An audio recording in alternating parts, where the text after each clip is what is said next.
Meow meow meow meow meow meow meow.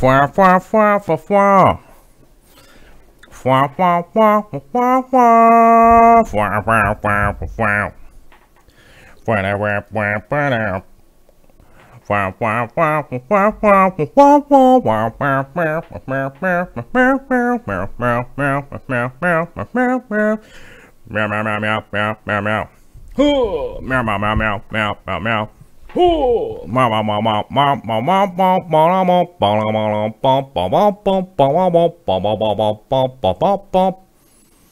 Boo doo doo doo doo doo doo doo. Boo doo doo doo doo doo doo.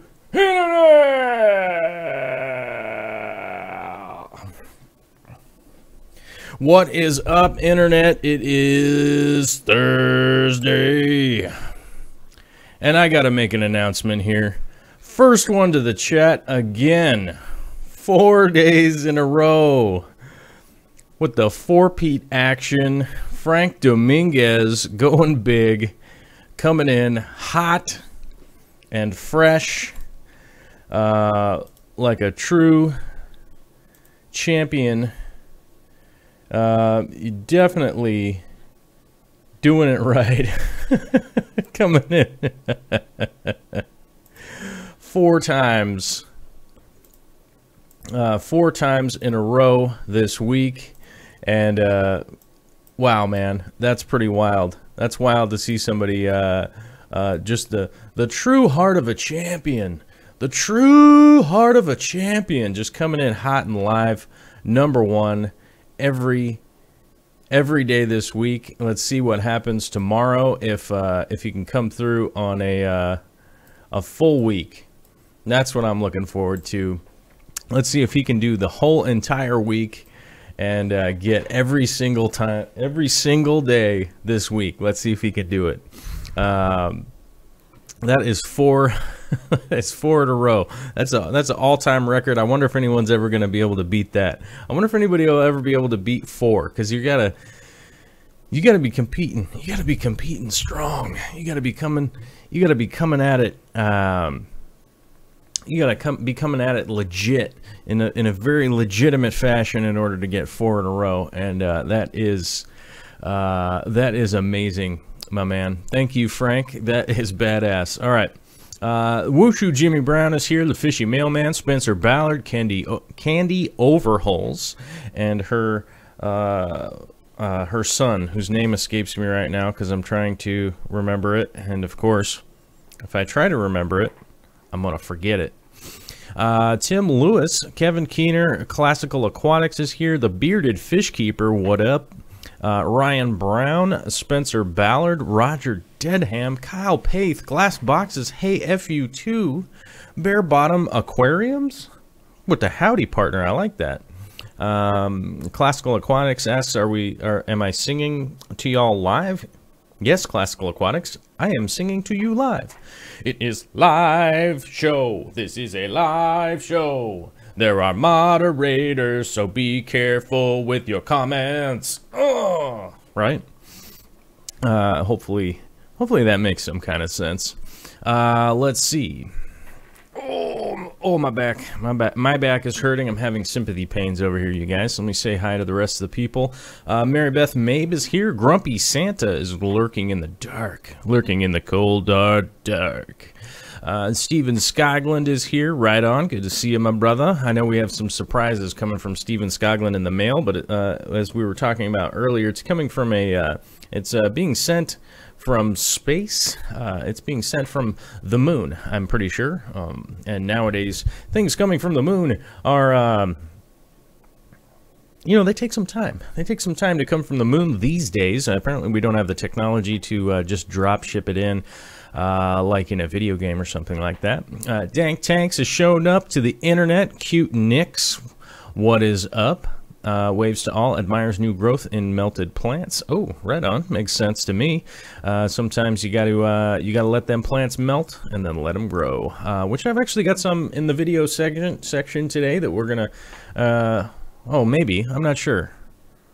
No, sorry, scratch that. We don't have any melted plants in the video today, but we will talk about some of the shrimp disaster.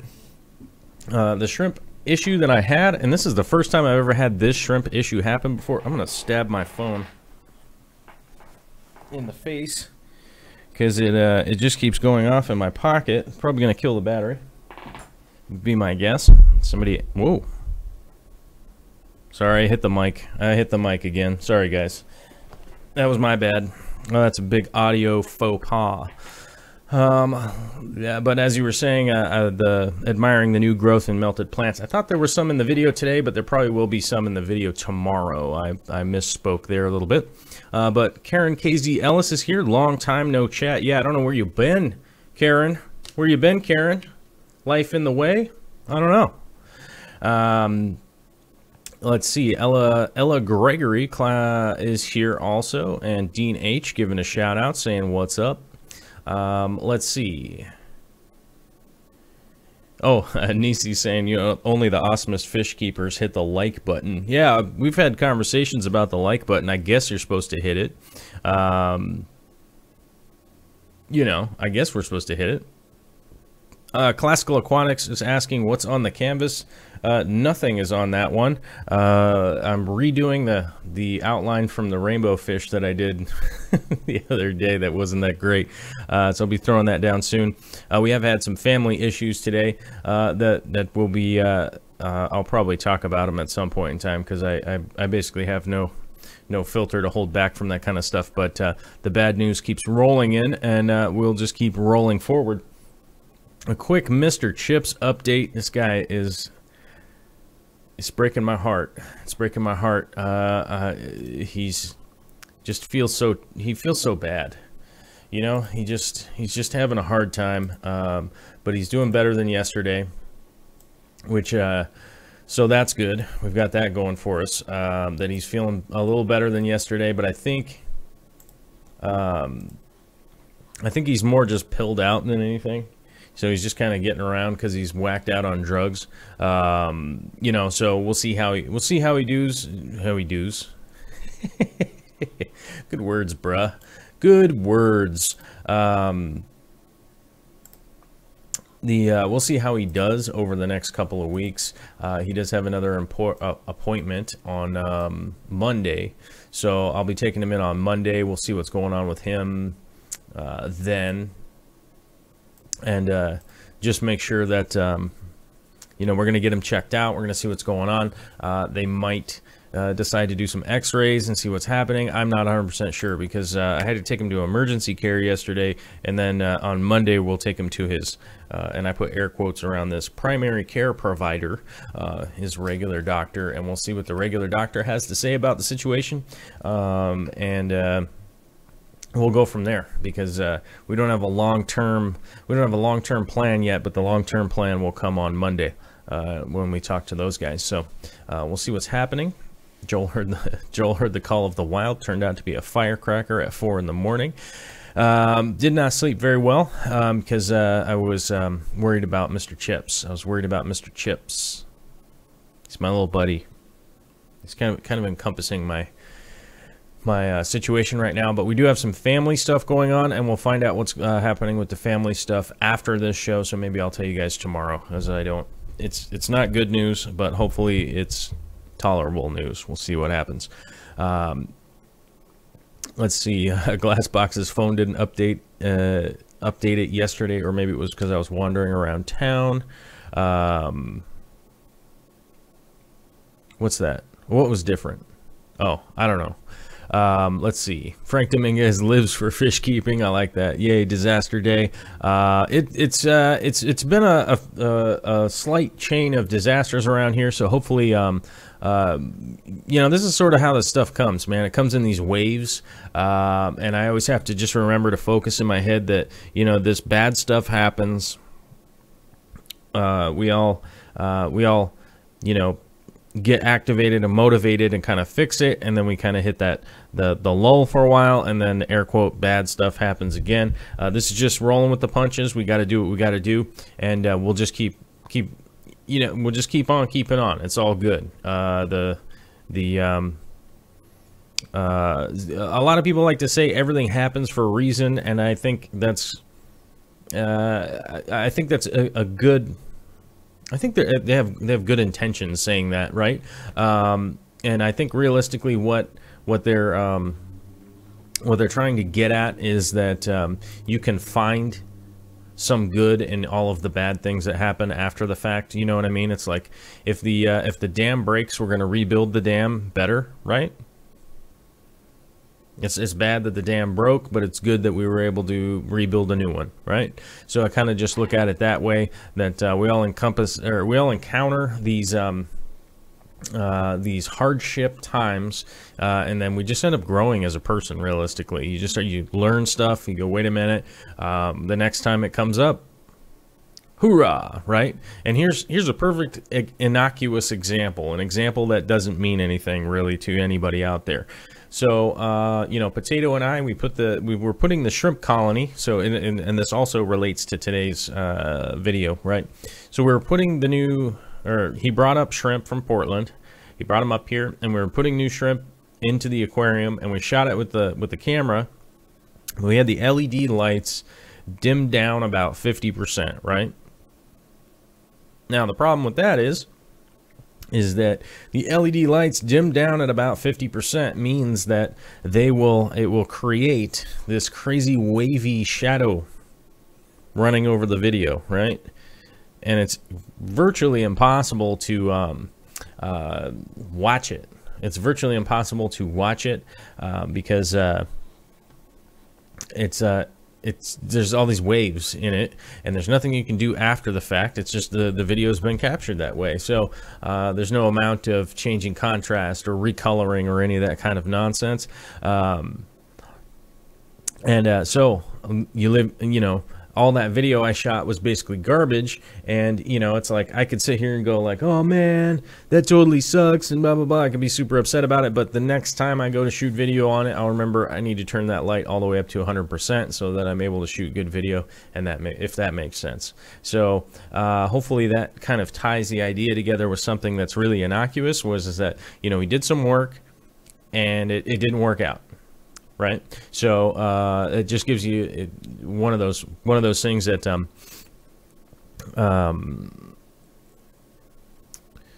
as Corey's saying, I believe Jimmy has some crazy trick to fix the dimmed LED effect.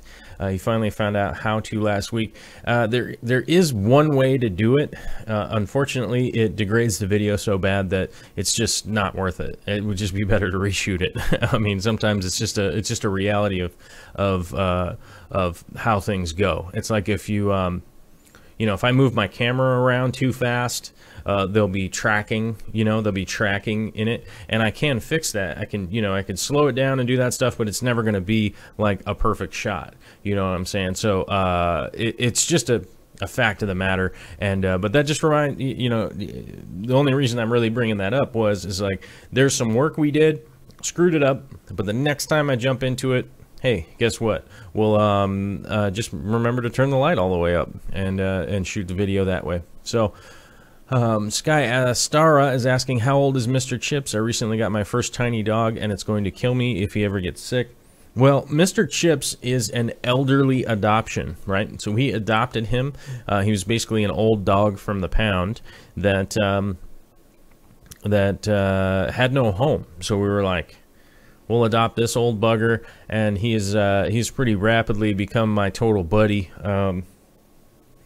And we hang out all the time, and Biddy will come up and she'll sit on my lap, from time to time. But Mr. Chips, while I'm in here painting, will sit on my lap. While we're out in the fish room, he'll sit out there with me. He's just kind of with me all the time since we got him. And they think he's like 12 years old, so he's somewhere in that range of old as far as dogs go. I think. He, as HeyFU2's asking, is he eating and drinking? Yes, he's eating food and he is drinking water. He's not eating as much food as he normally does, but he is eating, he's drinking.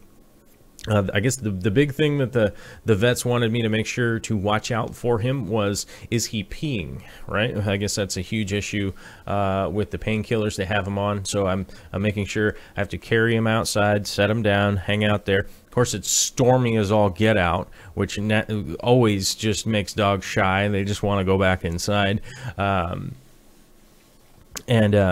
The situation is he's eating, not as much. He's drinking water. He is urinating.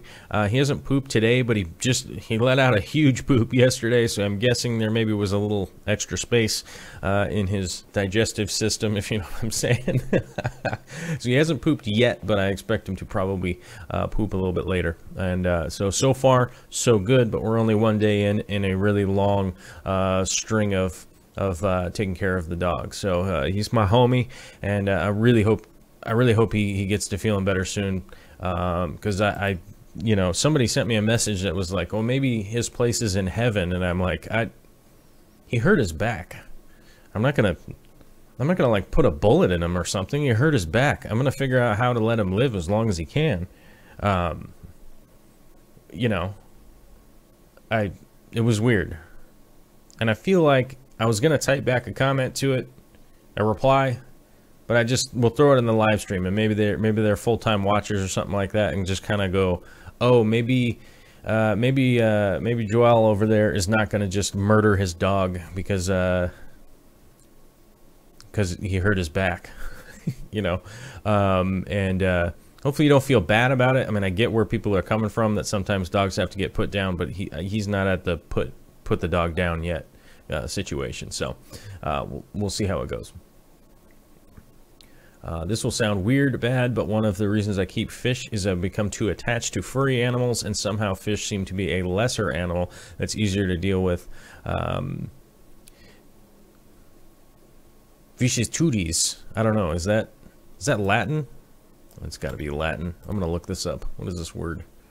Change of circumstances or fortune, typically one that is unwelcome or pleasant. Let's see. Vicissitude. Okay, vicissitude. All right, we learned something today, you guys, from old Gillett there in New Zealand. Vicissitude. Great word. Probably somebody will give you 50 cents for it, I'm guessing. Vicissitude. Unfortunate events. But yes, I get wildly attached to furry critters. Furry critters are my homes. I'm around them all the time. I love them. I get super attached to them, and I do actually have to kind of agree with what you're saying there, Gillett, is that it is a little bit easier if a couple shrimp die. You know what I'm saying? It's unfortunate, but they don't live a very long life, and they are shrimp, or fish. They don't live that long, so maybe that's what it's got to do with it. Maybe if you had a fish that lived for 20 years, maybe you would be just as heartbroken. But when you have a fish for about a year and they've bred and they have a bunch of babies and they did all that stuff and then they die, it's kind of like, well, that's sort of what they were going to do anyhow, so maybe that's why it's a little bit less crazy. Aquarium Co-op, I believe Jimmy has some crazy trick to fix the dimmed LED effect. He finally found out how last week. It's not the dimming effect that I need to fix. It's the waves. It's the waves against it, and that has to do with the capture speed of the video against the refresh rate of the LED. So there really isn't much to do about it. It's like, like I said, if you move your camera around too fast, you could fix the shot a little bit, but it's never going to be 100% exact, which is why a lot of times you have to go back and do reshoots of stuff. I was just using that as an example. The video is captured that way, so that's the deal. Is that it's not like I have raw footage of something and I need to recolor it or change the contrast or any of that kind of stuff. It's that it is captured with those waves in it. So maybe there is a way to do it. I've broken footage down and removed the high and I've removed the high out, but then now, so I believe I was shooting at 29 frames per second, which is kind of the minimum for it to be HD video. So maybe if I was shooting at 60 frames a second, I could have removed all the highs and then scale it down to 30, but that's one of those that's just one of those issues that with 30 frames a second, then I would end up with like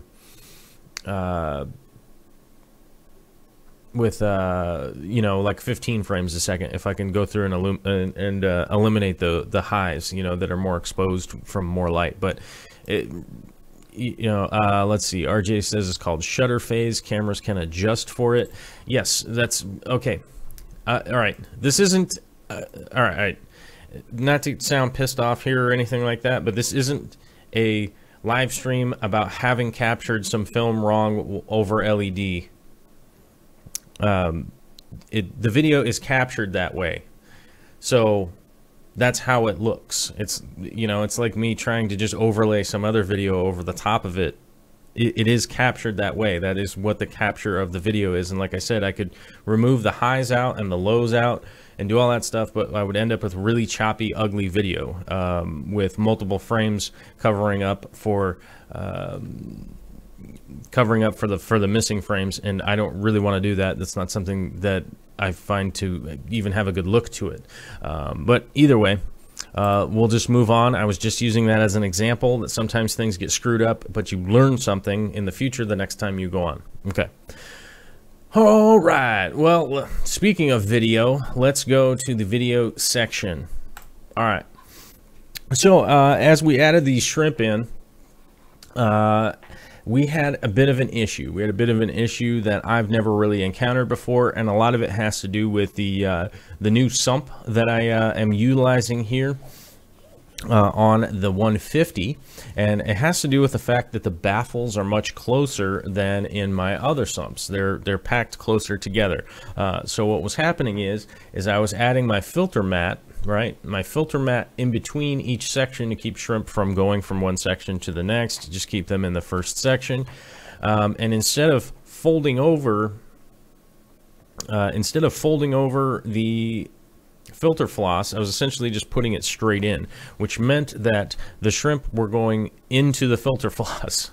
And I've never really I've seen this once or twice from a shrimp or two, not like 100 shrimp. And they were brutally jammed in there.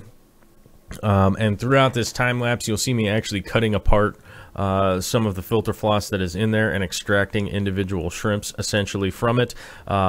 It was kind of a painstaking thing. It wasn't like it wasn't just shake the filter mat out and they all came out, because they were all stuck and embedded inside of it.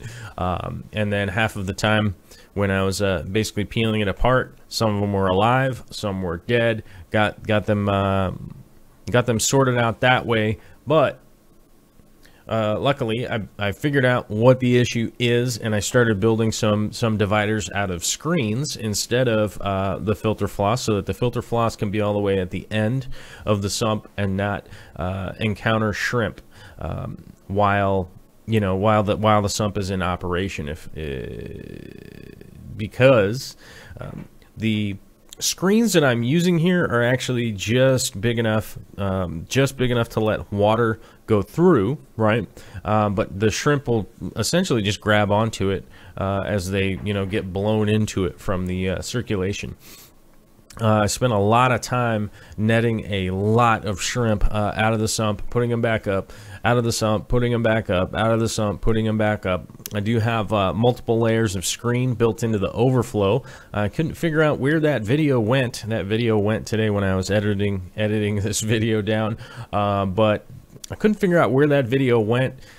But needless to say, I built essentially the same screens over the overflow up in the tank, and then the siphon pipes that are both up there, the emergency and the standard siphon pipe.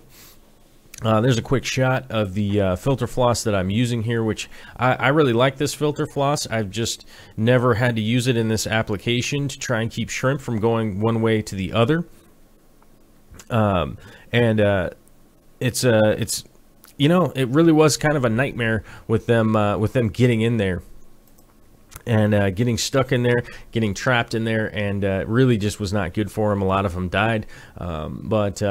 As I said in probably Monday's video or something like that, it was probably like 1,000 shrimp, maybe 900 shrimp, maybe 800 shrimp. Who knows? We didn't necessarily count them all, but I will say this, that there were a buttload of shrimp added to this aquarium, so we did have some losses, but overall there were a bunch of deaths. But this little colony, and the resale here will be going on next week. But I wanted to talk about this a little bit today because it seemed fairly important to kind of point this out to some people that may have this issue at some point in time down the road, and instead of doing what I did and just assume that it was going to be fine, that you might end up in, you head this off at the pass and be able to add some screens into your sump. The screen that I use is what the heck was that? The screen that I use is a stainless steel. It's a stainless steel screen that is intended for Windows. If you've ever seen a Windows screen, this is sort of the heavy-duty stainless steel kind that is initially made for being outside of I think this was initially made to be on shoreline near salt water and stuff like that. So I've found that it doesn't break down. It doesn't break down. It doesn't have issues. It doesn't rust. It doesn't oxidize. It doesn't do anything weird like that. And it works out pretty darn well. I've used it long term, and it has worked out quite well. It doesn't release necessarily anything weird into the water, and like I said, it doesn't rust or anything like that. And I buy it in bulk. I buy big rolls of it, and I use it for all sorts of goofy stuff because it's just that useful, and it is pretty darn cheap. I think I got like 5 yards of the stuff for like $5. I think it was marked down, and was able to get it for like $5 and bought a whole bunch of it, and it worked out very well. As I can see, my lady Vicky is in the chat and says, full disclosure, I cried when my shrimp and fish died. Well, yeah, so the heart, yes, I get emotional around the fish and shrimp for sure if they die, and that's kind of on top of a lot of the emotion that I got going on right now with Mr. Chips and all that kind of stuff. Just a little bit overwhelming, and it's like sometimes you just got to sit down, you got to take a deep breath, just figure out what you're doing, and do some breathing, just focus on the breath for a minute. But I know this stuff definitely affects me when things aren't working out and things aren't surviving, because they are essentially 100% 100% reliant on me to take care of them, and if they die, that means that something is wrong, and I did something wrong. And if anybody that knows me personally, I get super pissed off when I do something wrong, to a very emotional degree. I'm just built that way, probably because of my upbringing and my whatever turned me into being a human. So that's just one of those things, and I don't like making mistakes.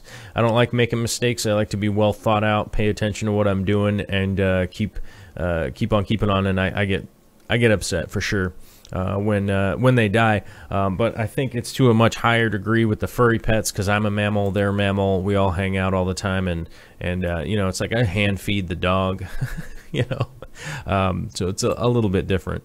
But I do get upset when they if something goes wrong. Woo! Let's see. Oh, the Aquarium Cowboys dog's not doing well, and that sucks. I'm sorry to hear that, Cowboy. Let's see here. What's going on? My dog's a kid. Trying to check. I'm sorry. I'm trying to catch up on the chat here a little bit. Make sure what's going on. Sky Astara is asking, I don't catch the live stream until 4 hours later or more. Does hitting the like button help still? Yes, that does. Hitting the like button is apparently helpful. As far as we in the world of people trying to figure out if anything really matters, apparently hitting the like button is always for some reason very important for the YouTube experience, I guess. It's quite odd. It's quite odd that it has continued to be sort of the measure of whether or not people are interacting with with your videos or not. So if you are watching this later and watching the replay, just go click the like button also, because that's a good question. That's a good question, Sky. You know, stupid stuff is really confusing sometimes, like how the YouTube works and whatnot. And I've noticed a ton of people out there recently on Facebook, because I'm in a lot of fish groups and YouTuber groups and stuff like that, that have been freaking out about the monetization situation on their videos. And I just want to be brutally honest here. It feels weird to me that you'd make a YouTube video, you'd put it up, and you got it monetized, and then it got demonetized, and it got demonetized for like 100 views or 200 views or something like that, that it would feel like now's the time to put a big rant onto Facebook about the 50 cents you may or may not have made from that video. And I would like to encourage all of those people out there, or all of the people that are here watching, to check out the Patreon that I just posted into the chat here. You can check out my Patreon, and then from there you can check out other YouTube makers' Patreons, right? So one of the things that we're doing on this channel is eliminating all of the not the subscribers. We're going to eliminate the subscribers. No, we're going to eliminate the advertising and how beholden most people are to the advertising situation. You know, Corey launched a great idea with the Patreon, was that, you know, take $3 and kick $3, $1 each to each Patreoner that you want. It's $1 a month. It's a monthly thing, you know. And my channel, or my Patreon, is a monthly submission. We passed the mark. We passed the mark here by the end of this month to no longer have ads on any of the new stuff coming out, because it's be sponsored by you guys, the subscribers, the followers, the fans, the whatever you want to call them, the community. I prefer to call you guys the community, because we are the community here. As Rob Hicks says, I'm going to take over the world one subscriber at a time. You know, that's the thing. Yes. One subscriber at a time. We're going to take over the world. We're going to spread some love. We're going to do some bigger projects. That's the whole reason for my Patreon, is to be able to fund bigger and better projects, bigger and better shows, more content for you guys, explaining more things, doing bigger projects. You know, one of the big issues that I run into on a regular basis is not having the materials to do big projects, right? Mainly because I just can't afford to do them. Also, on top of it, I'm not able to necessarily travel to go do a bunch of the big projects that I want to do, because I just can't afford to do it, because if I leave, my my ability to make money goes away if I go somewhere. So that's one of the big goals here with the Patreon, with the fan subscription and all that kind of stuff, is that you guys are funding this stuff, and as we keep making more, as the more subscribers that we grow and the more patronizers that we grow, that means bigger projects, more elaborate projects, more shows, and other stuff out there. Somebody asked me, like, hey, where's the new more shows in the morning? I want to do more shows in the morning and stuff like that, especially for people trapped in the European time zones, as silly as that is. If you're stuck in the European time zone, right, because you're in Europe. Or maybe you live in Africa and you're in European time, or maybe you live in Australia and you're trapped in European time. Who knows? I don't know. Some people do that. Not 100% sure why, but some people do that. Maybe you work graveyard or something. I don't know. So people are asking, when am I going to do the morning shows? Well, we do have a mark to hit in order to start doing the morning shows and stuff like that. Currently, right now, I am doing a morning show with Corey from Aquarium Co-op. Right. We're doing a podcast also that gets released on Sundays, I believe, is when it's getting released on the podcast. So check out the podcast and all that kind of stuff. And I feel like I've been pitching nonsense here for a minute. So let's go to the chat and start answering some questions from you guys. And also one of the things with the Patreon that is very helpful is a lot of people will send in questions and things of that nature into the Patreon, and a lot of times they make it onto the show because you all send in some really interesting questions. Let's see. I only ask. So I have a question over here from Vince Grippa. He has a question about designing help on 20-gallon sumps for both a 75 and a 65-gallon, one for each. So this is going to look a lot like Vicky's tank. So one 75-gallon tank up and a 20-gallon sump below.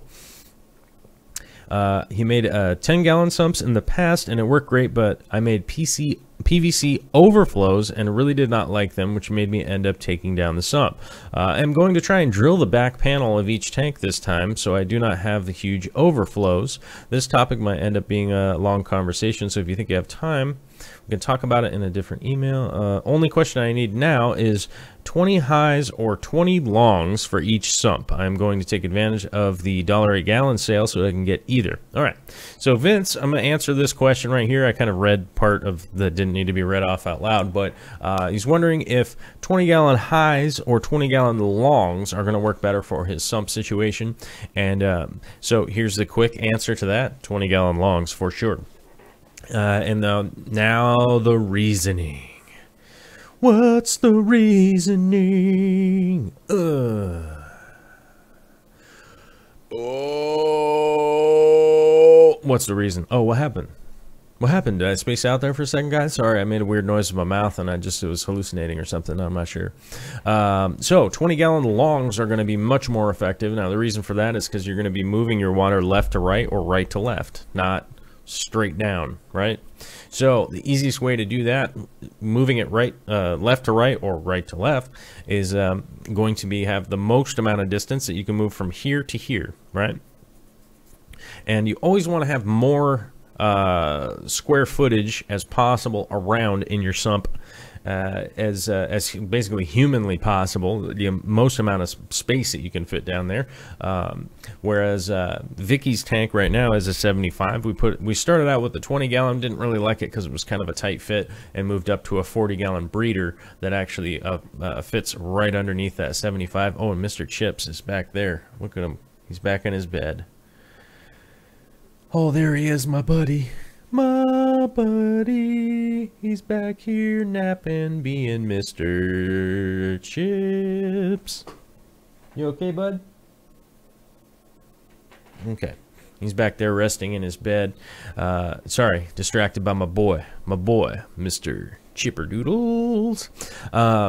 But you definitely want the biggest footprint that you can, if that makes sense. So the biggest amount of square footage that you can as far as the sump goes. If you are going to be purchasing your aquariums from the $1 a gallon sale, the 20 longs are going to work. I'm not sure if the 40 breeders anymore are in the $1 a gallon sale. I would kick the extra 20 bucks if I could to get a bigger aquarium underneath there, just to make a bigger sump, just so you have more space to put all the stuff in there that you want to go. The more space in the sump you can have, the better. And as he was talking about here, the PVC overflow, so now he's actually going to drill the back. This is kind of serendipitous because Corey from Aquarium Co-op posted a video earlier today of drilling an aquarium, and he does it the same way I do it. So watch my video, watch his video. His is brand new, and I bet you a lot more of you all are going to watch that one. George Jones says $40 breeders are 48 bucks right now. So me personally, I would probably shell out the little extra to get the 40 breeders for under that tank. But if you were going to go with either the 20 high or 20 long, I would go with the 20 long for sure. But he's going to drill the glass and put in the bulkheads for his overflow, which is so much better than the PVC overflows. I do not recommend to anybody out there to do a PVC overflow on a siphon or anything like that. They just are so unreliable. It's It's not a great game to get into, whereas a bulkhead overflow is actually operating through gravity, which is much more reliable, and much more easy to manage, and you realistically won't end up with any kind of overflow on a power failure or anything like that, because you can just set the water levels exactly where you want them. Steve Scoglin says to check out the Patreon and keep those $1 Patreonizers coming on in. Oh, we got one during the show here. Greg Erksleben.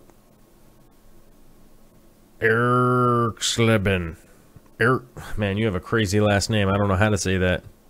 Greg E. I don't know how to say that guy's last name at all. Maybe he has like a handle name that I should be saying instead of Greg. Let's see. I'm gonna check here. I'm running over to the Patreon. Oh no, he used his last name. Oh, it's crazy hard. Greg E. Exrobin. I don't know how to say it. I'm gonna call him Greg X from now on. I'm gonna call him. Oh, that's the angry fish guy. Oh, okay. Oh crap! Now I got to remember to say the angry fish guy. I'll try to remember to say angry fish guy, but I'm gonna remember Greg X. I probably will because I'm a dope. All right. So we actually got a patronizer during the show. That's awesome. Thank you very much, Greg, and thank you much to all the other patronizers. I'm gonna actually make a video segment that I'm gonna play. You all probably have to sit through me giving a verbal shout out to everybody. At some point in time. Let's see here. Nick Rose, question. I just got a new linear piston pump. Do I need to worry about back pressure? Let's see. Back pressure? I'm not 100% sure what you mean by back pressure. It shouldn't matter on a linear pump if I think I know what you mean. Maybe a little bit of clarity, Nick Rose, in your question, and I'll try to answer it for you. But if you're saying that maybe the back pressure is pushing back because you're not releasing enough air, that shouldn't be a problem with a linear pump. That normally is a problem with the diaphragm. Linear piston pump, no. Diaphragm pump, generally yes, because the back pressure is going to be holding against the diaphragm and it'll cause it to wear out, just like a crappy air compressor. Like one of my crappy air compressors that is in the box, and I might be shipping it back to the manufacturer to see if they'll fix it for free.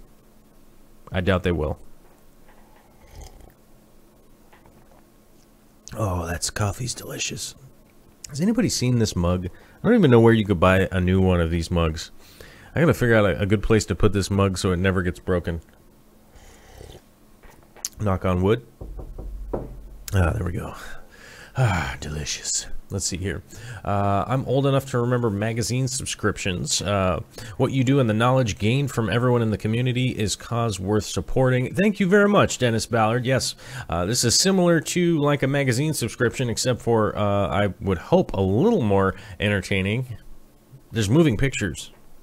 Woo, woo, woo. So maybe it's a little more entertaining and a little more interactive, because I know that a long time ago when I used to have to mail stuff in to try and get questions answered, they just never got answered. I would just send mail off to places and then no one would ever get back to me. So hopefully this is a little more interactive. Like the community, like the community tab on Patreon. If you are a patronizer, you can go to the community tab, post stuff up on there. Maybe you've got a sick fish and you post a picture. We can not only crowdsource that kind of stuff, but you can also post pictures and things that are going on that you may have a question for. So you could be like, hey man, what's with this thing? I got to put it in the thing and it's not going in the thing. And I'll be like, hey man, you got to get a thing so you can make the thing go into the thing, and that's why. And you'd be like, oh, thank you. Right? So that's that kind of stuff. The community page on there. Like YouTube doesn't let you post pictures or any of that kind of stuff, so feel free to check that out if you like. You can look at it. I'm not one of those guys that has a bunch of stuff behind the paywalls necessarily. The big time goal is to have this show be free, the podcast be free, everything be free, and there be no what's the word? Advertising in order to do it. Let's see, way more capacity than my old one. Oh, you got a new pump, and it's pushing too hard. I would just make sure that you're using nice airline and stuff like that, and you'll be fine. I always recommend the what is it? I'm like, I always recommend the brain fart.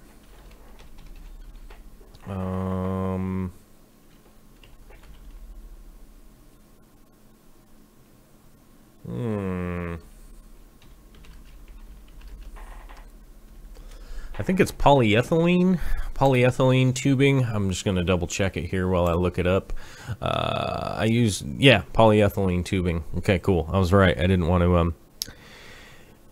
to what's the word? Get it wrong. Flexoline is one of them. Flexoline SFX tubing. It's a polyethylene tubing. You can find it at Home Depot. It is the cheapest tubing that they own. It's a little more rigid, so it's more difficult to get around things and stuff like that.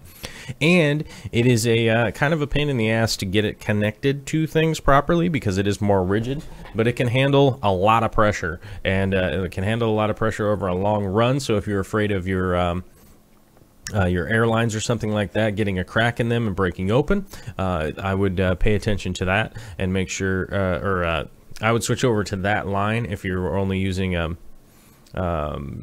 what's the word? If you're only using that, and you know, if that makes sense. What's going on here? Somebody says that I am hearing an echo. Somebody's hearing an echo. Susan, SLC Aquatics. Thanks, Joel. Gotta go. Was concerned I needed to vent surplus air like on a blower system. No. Blower, it will blow out a blower. If that's the case. Back pressure will blow out a blower. It'll essentially wear out the motor. The piston is actually just pressing against and creating pressure. It's one of the reasons that the linear piston is so much better than a blower. George Jones is saying, so poly over silicon. Yes, I figured this out a long time ago when I kept screwing up airlines all the time. Actually, one of the funniest things is that I think about 4 or 5 years ago, BM called me, Brian Murphy, who's if you haven't checked out his YouTube channel, he hasn't put up anything new in like 3 years, but it is his channel is great. A lot of cool tanks and stuff like that. He's the guy who set up and runs Aquascaping the World on Facebook. I highly recommend checking out that planted Facebook group. That is a great group. I don't know, they're like 20,000 people now or something like that. It's a huge group, a lot of really cool stuff in there. But I realized this is something that I needed to pass on, because he was calling me going like, man, what the hell kind of air tube are you using? Because as you guys know, I generally run my CO2 injection off of one tank with a big brass splitter valve on it. So I have a 6-way needle valve that's made out of brass. That's what I use to adjust the pressure going to every single, to all of the individual tanks, right? And he basically got the same brass splitter needle valve, right? And then he was like, dude, I'm losing pressure all over the place. This is ridiculous. I don't know what's going on. And I realized, oh, you're using the wrong airline, and it seemed to be completely normal to me to be using the polyethylene. And I learned this from a guy who was installing a giant Pepsi system, a giant Pepsi Cola system in a giant restaurant that I was helping build out, and then was later on the chef in. As he was putting that line in, he was like, oh yeah, we use rigid line on long runs like this, because anything else other than that won't maintain the pressure. So I would highly recommend to switch to polyethylene, and that's a terrible story. I realized it kind of jumped around and didn't make a whole lot of sense. Wasn't very cohesive, but here we are at the end of it. So I don't know. You don't need Epsom salts to help your constipated fish. Just pour a little coffee in the tank. I put just some coffee bean. Don't actually do this. I'm making a joke. I just put some coffee beans in the sump and just let them slow brew right through there. Get the tannins, the natural tannins of the coffee. But dun dun dun dun. All right. Let's see here. I started off putting fish live streams on to sleep to. Soon stumbled across Corey, then Corvus, neither of whom I can sleep to because of all the learning. Bob too. Sky, whatever you got to do to subscribe and show up and watch the whole watch all the live streams, all of the videos, all of the stuff that I put on there. You just do whatever you got to do to watch it all. Candy Overalls, you missed my comment. I love that mug. I laughed at that mug the other day. Oh, there we go. Yeah, I love this mug too. It's my favorite mug. I got it from this gal Victoria. I don't know if you guys have ever heard of her. I don't know if you guys have ever heard me talk about her. She lives in this house where I live too. It's very strange. Oftentimes when I wake up in the middle of the night, she's like right there. It's weird. She's just like sleeping, like right there, not very far away, like just right there, like so close I could touch her, but I don't, of course, out of respect, except for when I shake her awake and go, surprise us, you know, and just let her know that it's 3:43 in the morning, right? Yeah. Let's see here. At Dennis Ballard, I see it in the same way, and as soon as I can swing it, I hope to do $10 Patreon to my favorite 3 from whom I learned the most. Oh yeah, so let's see. Oh, somebody was saying, who was it? Let me see here. Let me go back up to the chat. Somebody was saying that they chipped in, they do $5 and they spread it out over 5 people. I like that.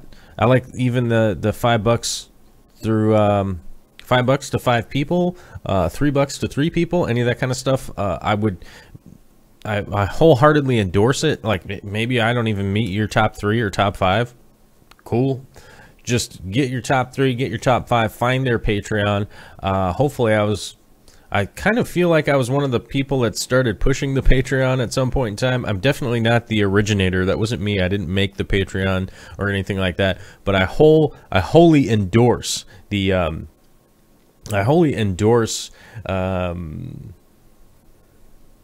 you guys patronizing people. Kick them $1 a month. $1 a month is way more than somebody would make off you watching all their videos all month. Realistically. I mean, it may be possible that it might be $1.50 or something if you watched all of my stuff all month or whatever. But the percentage is way better that if every person was just kicking in $1, could make all sorts of kind of crazy projects come to life and stuff like that because we'd be able to fund them. Miguel Camacho is asking, how would you make a stand for a 40-gallon breeder? I would make it out of wood. We've been over this. I've been over this a few times, not 100%. Not necessarily 100%. What's the word?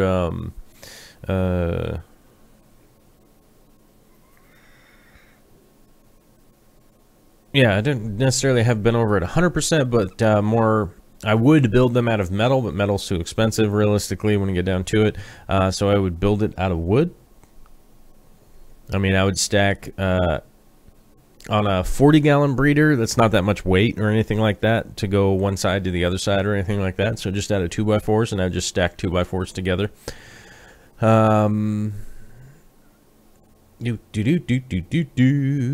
many autos would you recommend for a heavily planted 75-gallon to be effective? Ashley is asking a question. Hey Joel, you plumbed my tank. I ordered the pump you recommended, the J-Bow DCS 3000, but you also put an adapter on the pump hose so it doesn't fit the pump. If I put an adapter on there, I put a threaded adapter on there, so you should be able to take all of the adapters off the pump and thread the pump directly onto the hose, Ashley. So although we can, I guess you could call me or text me or whatever, and we'll figure that out. I'm trying to catch up with all the questions here in the chat, because we're coming up the last 6 minutes. Whoa. You take 40 breeder's chair away. Let's see.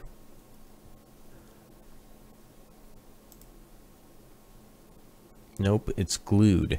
The adapter on the pump. Take the unscrew. Yeah, just message me. We'll figure it out. I feel not having cable and you and others are all worth the money I save without cable and more entertaining. Oh, thanks, Rob. Yeah, I definitely make a lot more shows than the cable shows do, because let's see, I do 5 shows a week minimum. That's just on this channel, which is 5 hours a week. So I basically do more than the news every week.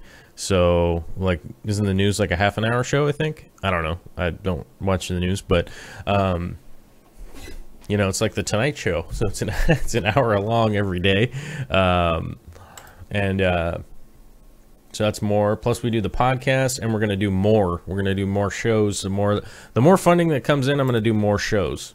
As I was talking about yesterday, we had kind of a slow turnout for yesterday's show. We were talking about this yesterday's. The long-term goal is to do, as some people said in the chat, like a pimp my tank or whatever, to be able to go to people's houses and pimp out people's tanks and stuff like that, and fix people's systems up and install aquaponics and stuff like that into people's houses, you know, while they're at work. Any recommendations on cooler water fish? Light catch. I have a pair of trout gooeyed. Goody-eyed that I keep in a 40 now. I have a 55 in storage. Might swap it out. Opinions, please. My favorite cold water fish to keep in an aquarium that I've ever seen was a bass. Mainly just because it's like super irritating to have a bass in a tank. It just pisses people off when they see it. They're like, "You have a bass in a fish tank? What is wrong with you?" They're really entertaining fish, just as on a one-on-one basis. So like, kind of hang around with a bass. They're pretty fun. But then every single person that sees it just goes like, well, "What are you doing?" That one's pretty dope. Cold water fish, maybe cold water saltwater fish is what I would look into. That's probably what I would do, just for the grins of it, just to be kind of badass. I'd probably, you know what I would probably do? I'd probably do a fast moving water tank that I would ramp up the speed from fresh to salt, and do salmon, and just have all these little salmons grow around in there. That would be super fun. Eventually they get too big and you'd throw them into the ocean and they'd probably figure it out. But that'd be fun.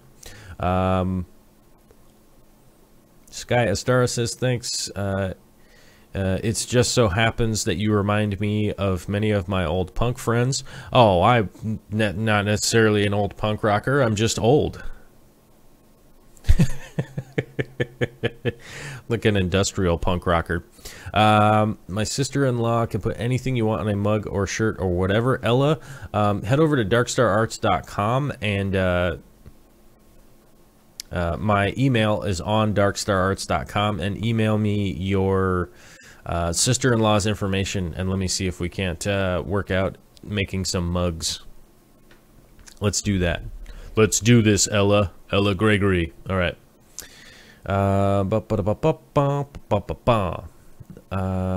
Let's see. Let's see here. What's that? Oh, okay. Check out hashtag Bama Bass. Cool 300-gallon tank with Bonnie and Clyde. Ooh, I would check that out. I'll probably have to check that out at some point in time. I love me some big giant bass tanks. Those are pretty fun. Let's see. I've been lurking doing water changes today. I've had decent success with old furniture, 50-plus-year-old hardwood for 40 breeders. It looked nice and can be functional. Maybe hit up the antique store. Yeah, that's a great way to actually find a tank stand that you like. Is a nice antique piece of well-built furniture. Is a great way to go into that kind of stuff. Do some king salmon, and only get up to about 110 pounds. Yeah, you just need a small tank for those guys. Get my building supplies to make the walls for my fish room tomorrow. Oh, congratulations, Steven. Steven's getting his building supplies tomorrow for the walls in his fish room. That's badass. Name the show. Tim Lewis would name the show Corvus My Tank. Yeah, actually, that'd probably work. Let's see. All right, well, it looks like we're getting up here to the end of the show. We didn't do any extension super chats today, so we'll just go over here. Oh, I need to be 50 plus? Why would I need to be 50 years old? Why would I need to be 50 years old? Let's see. I don't know. So I would need to be like 15 in 77 or something like that. Oh, Steven Scoglin's reminding me that the Thursday auto extension. Oh, yeah. Well, either way. I got to do the shout-outs here real quick. I just turned 50. I didn't mean that he was old, just my friends from long ago. Yeah. Well, yeah, it's all good. That's right. I don't look a day over 45. That's how I keep my youthful freshness by drinking coffee out of a mug that talks about pooping. Right? That's how it goes. All right, so let's give a shout out to the patronizers, because you guys are realistically the ones that are making this happen, having the good times on the internet, and actually, just as a pleasant reminder to y'all, remember that. That we will be at the aquatic experience. Isn't that what they're calling it? Aquatic experience in Chicago. So I'll be out there for that. If you all want to meet me in person, you want to meet Corey, you want to meet Rob, you want to meet Bratz, you want to meet all those guys, we'll all be there scampering about, wondering where the best biscuits and gravy are. And luckily, I have the inside source to where the best biscuits and gravy and breakfast foods and all that kind of stuff are. So I'm going to be utilizing that to 100%. 100% as much as possible, and luckily having some fun out there in Chicago, and sounds like some people will be showing up, and it should be fun. Okay, starting out the $1 mark, we've got Dean Feldman, Christina M, Allison Behringer, Teresa Cookie, Spencer Ballard, AMA Aquatics, Priscilla MK, Jeff Jackson, Thomas Donchek, and Matthew.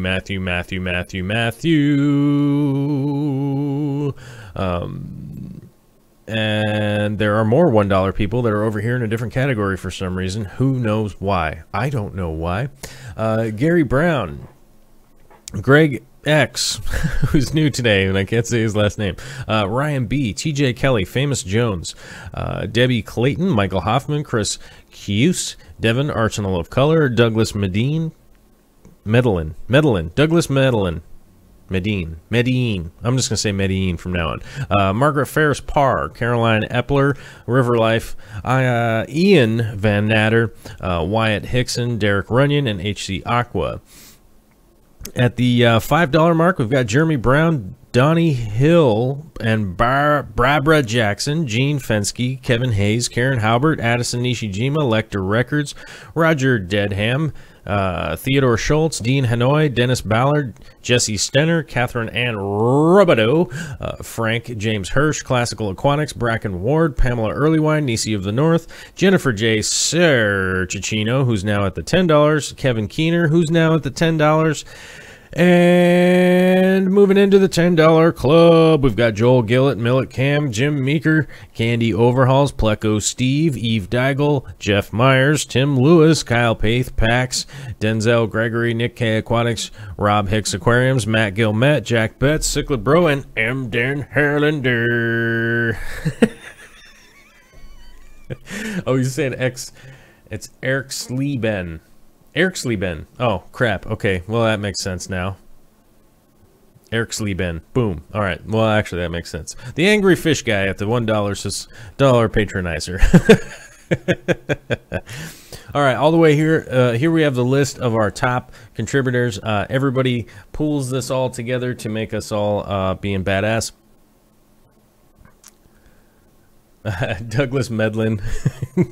All right, I know you're not in the cartel. I'm trying to run through everybody's name really quickly. I'm saying Medellin just because it's funny, and if anybody's seen the if anybody's seen the what show was that? I can't remember the name of that show. Either way. It's pretty good. But the top contributors we have here with Cute Nicks at $25 a month. We've got Long Woo at $20 a month, Sashimi Whiskey at $20 a month, The Fishy Mailman at $20 a month, Vince Grippa at $20 a month, Kieran Egan at $20 a month. Our top three battling it out at let's see, $44.65, Steven Skoglund, $49.99, Eric Gone Mad, and at $2.50, the Aquarium Coop. You should definitely check out the Aquarium Coop at any time. Miguel Camacho, Sicario, Narcos. It was the Entourage. Yeah, that's right. The Entourage show. They made the Medellin movie. It's just what was making me go, Medellin, huh? Which, yes, was based on what was that? Yeah, I think that was the Sicario movie was based on the same thing that was, but that's all nonsense anyhow. Let's answer a few of the questions.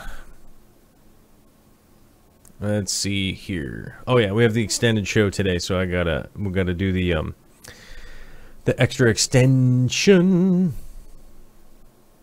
Let's see. How's the plans for the pond from Sean Craib? All the way from Australia. The pond plans are coming along. We've got the whole, we've got the old pond cleared out and out of the way. The greenhouse is going to be the first big step to getting the pond coming along, because I do need some interior space for some of the aquaponic grow beds that are going to be in the greenhouse. That's a little bit in flux right now because we're deciding on whether or not that greenhouse from yesterday's show is going to be big enough or too small. The debate will rage on. I would guess over the next couple of days we'll have it pretty sorted out as to whether we're going to build a bigger one or anything along those lines. And then as some days clear up on my schedule up here, it's just going to be some hard digging getting started, just doing some more earth moving some stuff around, and then start building the pond liner sections that are going to go in, because ultimately in my pond I'm going to want to have 3 different sections in my pond for really selfish reasons like cleaning. It's going to make it much easier for me to clean and maintain if stuff will settle to the bottom of a pond. It's not like keeping an aquarium necessarily. Stuff will fall into the pond, you know. So there will be some cleaning that definitely needs to be done in that. And Steven Skoglund is asking what is going in the pond. I feel like you said it before, but I forgot. My main objective for the pond situation is going to be to grow large ornamental koi. Those are going to be the ones that I'm most likely going to grow in there. A lot of people asked if I was going to do tilapia. I'm probably not going to do tilapia because I don't want to eat them. I like tilapia so-so. I think it's... That's just, personally for me, it's just a ton of work that goes into trying to eat some tilapia when necessarily can just catch one halibut and eat off of it for the whole year, you know what I mean? So it just seems a little more effective that way. And large koi is going to be a lot more usable for me, especially in the Northwest market out here. A lot of people have koi ponds and things of that nature, so the money that goes into it will probably come out of it in the form of large nice fish that I can probably resell once they get too big, because they will have to be resold, because I'll either have to build a bigger pond for them or sell them off and start growing out smaller ones again. So that's going to be kind of the cycle that goes on here. They'll also be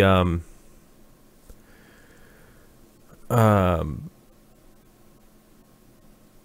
see. What's the word I'm looking for here? Oh, I lost my train of thought. I read Hey FU2's chat and it made me laugh in my head, and I lost my train of thought. But I'm gonna end up having to either build a bigger pond, right, or rehome them. So rehoming them would be the thing, and then get in small ones and redo them every year. That's what I was saying before. So now here comes the thought. Oh, there it is. And I lost it again. What happened? What the? Oh, and also, they're actually pretty tolerant to the weather changes around here, and I'm going to allow the water to dip down to probably about 55 degrees in the winter. It's just it'll be much easier to maintain that temperature here during the winter. Not that it gets super cold here in Western Washington, but it does freeze from time to time, and it would be a big... it'd be a big suck electrically, whether I do solar panels or not. It would be using a ton of energy to keep that water warm throughout the winter months. Like if I was going to try and keep something out there that needed to be at 78 degrees all the time, right? So that seems to be the most likely candidate, is going to be the best fish for growing in that pond. And then the also benefit is that a lot of the water from the pond is going to be utilized in the aquaponic situation, which will be able to grow vegetables all year round from. So the extra energy that I'm going to save from doing a little bit colder water, right, is going to be used with some LED lighting in whatever greenhouse that we put in to supplement the fact that there isn't that much daylight up north where I'm at during the winter. You know, it's like we have a lot of indirect light and a lot of cloud cover, and by a certain point in time in the year, I think the daytime is only about like 8 hours long or something goofy like that. So there's a lot of darkness, so I'm going to actually supplement light into the greenhouse, right, which will most likely be powered by the solar panels, which we're going to be using. So you and Corey should do a koi co-op. That'd be cool. Is breeding koi hard to do? Not necessarily. It's actually pretty easy for them to breed. They'll kind of breed sort of prolifically like goldfish. They breed like goldfish, pretty close to that. So if you have the right situation for them, they will breed. And also, if I keep them in that year-round cycle, they'll sort of just be affected by that and most likely come around for breeding purposes. That they'll breed, and then I can always bring the I can always bring them into the shop when they're too small, you know, and that kind of stuff. Steven Scoglin, you bring up a really good point right there. Not that this has anything to do with Corey, but I wanted to mention this right at the end of the stream, because only the hardcore people are around at this point, right? Only the hardcore people are going to be here for the end of the show. Uh-oh. A cute Nix with the $10 super chat here right by the end. Mr. Chip's vet bill assistant for my cat Nix. Thank you very much, cute Nix. I don't know what your real name is. I have to call you cute Nix, but thank you very much for the super chat contribution. That will go to Mr. Chips. That is badass. Thank you very much. I very much appreciate it. We're pretty much going to need a lot of help in the next coming time. Like I said, I don't know what the doctor's going to prescribe for him. I don't know if it's going to be physical therapy or water treatment or acupuncture or surgery or x-rays, or I'm not sure what's going to happen with my buddy back there.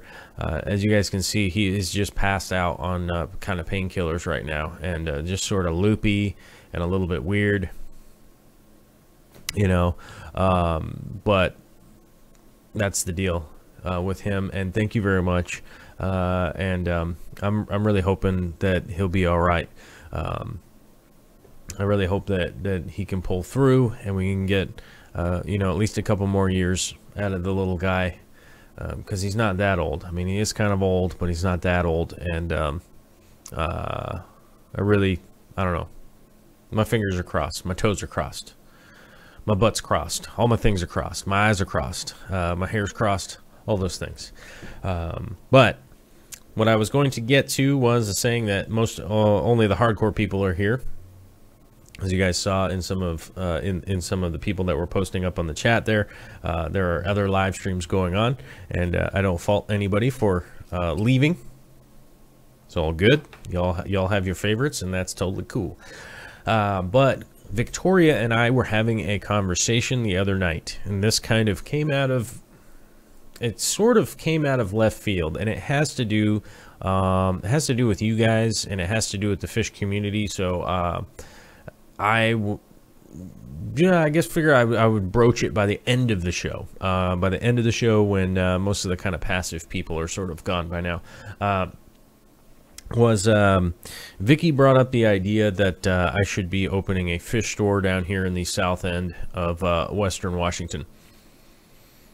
Now, I've been kind of mulling over the idea in my head, and I don't think that it's a bad idea. I don't think it's a bad idea. I think it's a good idea. So I'm really thinking about what I want to do in regards to something along those lines. And there's kind of a thought that I have in my head is that I would always much rather have been a wholesaler. I would much rather be a farmer. I would much rather be a supplier. But you know, thinking about what Vicky was talking about is that a store would be pretty helpful, stuff like that, is that I'm going to start looking around for a potential warehouse space. And what I would like to do, and if this, I wonder if this makes sense to anybody out there, because this is the thought process I'm having, is that if I was to do a store or something along those lines, I don't want to be there 7 days a week. Right? I don't want to be there 7 days a week, and I don't want to try to be open 7 days a week. It's pretty absurd to try and do that in the first place. So what I was thinking was, I think if you bring the two things together, right? If you bring the warehouse and breeding portion together, and then also be open to the public, right? And how I would be able to do that, I think that's what I would like to. I think that's what I would like to pursue if the store idea ever moves forward. I'm not sure. We'll see how it goes. We'll see what shakes out. But I think in my head, what I want to do is try and bring a wholesaler idea together with a store idea, which, like, you know, if we'd be open to the public, it'd be like open to the public on Thursday, Friday, and Saturday, or something like that. Or, you know, whatever days people are more inclined to want to come in. Maybe Saturday, Sunday, Monday, or something along those lines, so that there's a weekday and weekend days or something. That's kind of my thought process. It's like there's not a... It's just like in a restaurant, there's not a whole, you know, strong reason to be open and fully staffed on a Monday, you know. Whereas Mondays I could get down with building projects or moving, anything like that. So that thought process is in my head right now, and we shall see where that goes. But I did want to mention it down here at the very end of the video, that is something that may or may not be coming down the line at some point. And generally, you know, one of the crazy things about Vicky is when she comes up with an idea, all of a sudden the kind of stuff just starts coming to fruition, because she's pretty motivated and pretty cool like that. So we'll see what happens. And but like I said earlier, check out the Patreon if you can kick in $1. Totally cool. Thank you very much, you guys. Thank you everybody for coming out on Thursday. I know it's raining and windy out there. Well, at least here. All the West Coast and all that kind of stuff. But hope everybody out there stays safe. Don't light off any fireworks in the middle of the night, because that's absurd. And I will talk to you guys tomorrow at 4 o'clock. All right. Later.